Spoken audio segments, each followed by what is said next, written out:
Despite its popularity, in the public consciousness, Metal Gear's legacy starts with Solid, at least in America, where the original MSX games never released, sans a janky NES port of the first game until they were eventually ported in Metal Gear Solid 3 Subsistence. While Metal Gear Solid is still awaiting a true successor, Metal Gear itself only gets an occasional attempt at it, which is a shame because 2D stealth has a lot of interesting elements. UnMetal might not exactly be a true successor to the original Metal Gear, in part because its elaborate and insane storytelling is a parody of the Solid series more so than the original game, and it's in general a comedy parody type game, but it does draw a pretty obvious line to it and offers a lot of new twists on the original game. UnMetal was developed by Unepic Fran and his group Unepic Games, an indie developer from Spain who got initial traction with his Dungeons & Dragons parody game UnEpic, and UnMetal actually began its life as an MSX game, sort of like Metal Gear was, although this one was obviously a fan game made much later down the line after the computer had fallen out of use. This prototype was known as Prisoner of War, which was sold on authentic cartridges, which is kind of incredible given it was created in 2018. UnMetal serves as a remake of the obscure Prisoner of War in a more modern style, and it debuted on the PlayStation Vita in 2021. Yes, really. My man loves his dated hardware. Via Eastasiasoft, a distributor that works with small batches of weird products. But UnMetal would eventually see a slightly less odd release on the PS4, Xbox One, Switch, and PC a few months after its initial Vita release, with a few graphical upgrades as well. As a Metal Gear parody, UnMetal plays a lot like its inspiration, and I think top-down stealth is pretty cool. In exchange for a basically unlimited field of view, verticality is off the table, which creates an interesting dynamic in how to get around and the role gadgets and tools play in allowing you to do so. You're very constrained in exchange for greater foresight. To some extent, UnMetal isn't a very good stealth game, primarily because the coin really is the best option in pretty much every scenario, functionally blinding any guard to be incapacitated and even reducing their cone of vision, which kind of serves to erase all the other options, limited as they are, with the other two that are actually useful being the slingshot, a slow non-lethal range option that is only effective against single targets, and which stops dropping ammunition fairly early, and the gun, an insta-kill that is incredibly bad. Not only does it draw pretty much every enemy on the map to you, but due to Jesse Fox's nature as a civilian, each shot soldier needs to be healed with a health pack, which is a very limited resource that is better spent elsewhere. It's essentially bait, as are the grenades, although they do both come up in the boss fights. There are times when the stealth does feel clever, primarily when it comes to non-human obstacles. Cameras can be blinded with EMP grenades, which is often used in little puzzle scenarios, or snuck past with the cell suit, although the cell suit prevents all other actions, leading to some fun positioning and the like.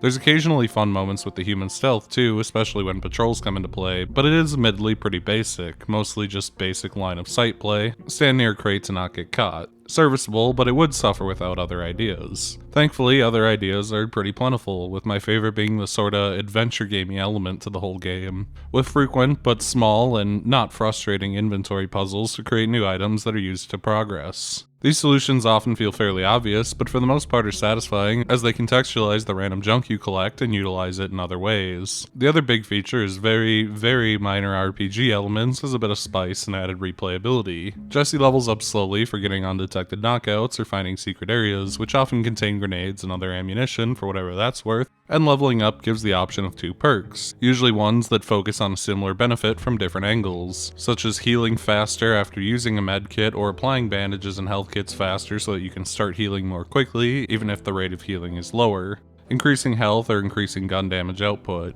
These choices usually do feel a bit obvious, there's often a little bit of an unbalance, but they do prevent some options for builds and choice, as do the actual choices, thanks to the framing device of the game, with the protagonist Jesse Fox telling a girl a story about the time that he was put into government captivity and had to explain to them the events that we see in the game. Throughout the game, the player is often given little choices as to how things played out, and Jesse exaggerates his adventures to impress the people he's telling the story to, like selecting how many tentacles the sewer monster had, and these often come with some fun twists to mess with the player. Trying to make the fight easier by selecting 2 tentacles might result in Jesse saying there was 2 sets of 4 tentacles, which is much more substantial than if you selected the more moderate 4. These elements are nice icing that ties the game together really well, especially the less passive upgrades like Tiger Punch that extend the range of your punch so you can get a little more aggressive. One thing UnMetal comes to define itself by is gimmick sections, and they tend to be the strongest and weakest parts of the game in equal measure. Even from as soon as the second level, the sewer, most pathways are covered in moving saw blades that need to be dodged or can be used to get rid of enemies efficiently. And the level right after largely centers on the aforementioned stealth suit stuff, plus other fun ones like a Lost Woods from Zelda Riff, and all of these are fun little twists on the careful movement 2D stealth requires. On the other hand, some are substantially more tedious. The haunted caves have a neat puzzle with the directions being mapped only to junctions, but the game spells this out for you right away as it can be a little bit unclear, and wrangling the ghosts between each junction gets a little bit tedious. Sections like finding mines with the metal detector are a bit too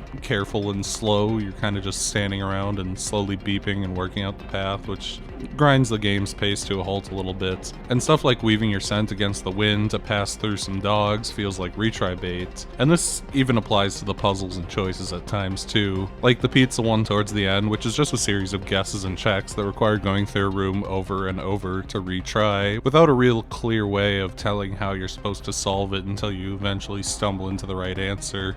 And these kind of serve to harm the pace of the game a little bit. It ends up dragging on a bit too long.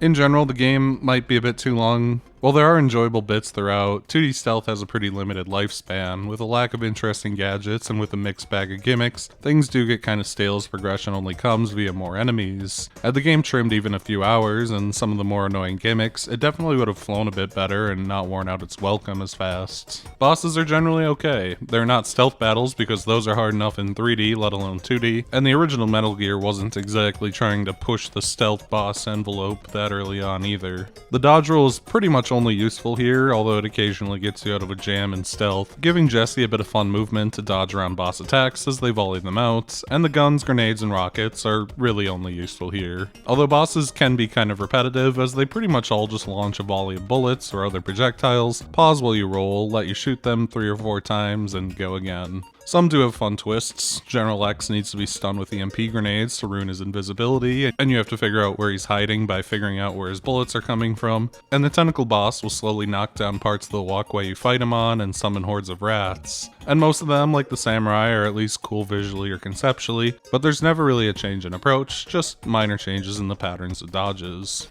What really carries UnMetal is the writing, with humor I would call Newgrounds-esque, in the best and worst ways. There are a lot of dick and poopy jokes, like, of course there are, but there's also a lot of genuinely funny, if kinda dumb gag. Making up large parts of the story on the fly, Jesse calls nearly every generic character Mike, and in his recollections they call him Mike in turn. When wandering the forest, Jesse finds a corpse, and after wandering around lost and finding it a second time, he searches it again thinking it's a new corpse, and then again, each time finding a new note that insinuates that if the note was found, the prior one had been stolen by someone else. And there are some that are just fun plays on the scenario, like as you clear out the base of enemies, the nurse's office slowly fills up with battered soldiers. There's a stupid laugh around most corners, and the game really doesn't lose steam until it begins to try to wrap itself up, as the last 2 chapters largely lose the comedic charm to try to have the big Metal Gear villain monologues and fights and all that. My fear going into the game was that it would be a lot of reference humor, like dorkly tier gags. But what if Mario's mushrooms were drugs? It's dangerous to go.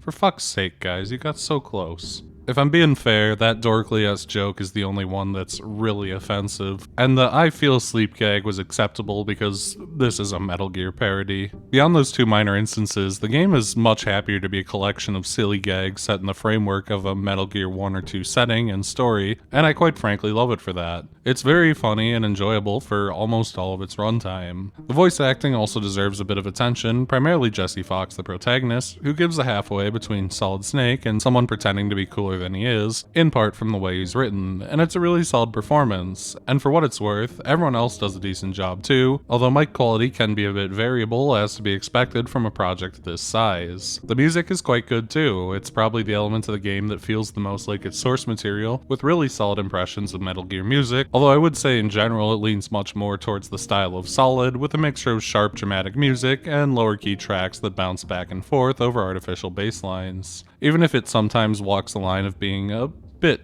too plagiaristic.